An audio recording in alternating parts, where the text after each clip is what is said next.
Hello and welcome to the Titus Timeout podcast. I'm Jenny Abney-Civy, and today we're going to answer the question, what is an economizer?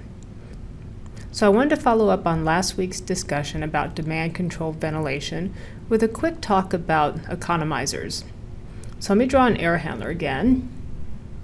You have your fan here, and this is where our supply air will go to the space. Our return air comes in down here, and our outside air comes in over here. So if you remember from last week, I showed that we had 55 degree and about 55% relative humidity air going to the space. Our return air was about 75 degrees and say 60% humidity. And then our outside air in the summer, depending on where you live, could be like 90 degrees and 80% humidity. And in the winter, it could be like 40 degrees and maybe 50% humidity. So I said that in the summer, if you bring in outside air, you'd have to cool it down from 90 degrees to 55 degrees and 55% humidity. Or if you brought in the air in the winter at 40 degrees, you'd have to heat it up to get it to 55 degrees to make the space comfortable.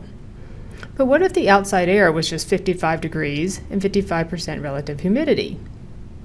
Well, then you could bring this air in and supply it directly to the space without needing to heat or cool it. There are a lot of places in the country, like most of the western U.S., that are in the 50 to 60 degree range and fairly dry for a good part of the year, so they can see benefits from having an economizer.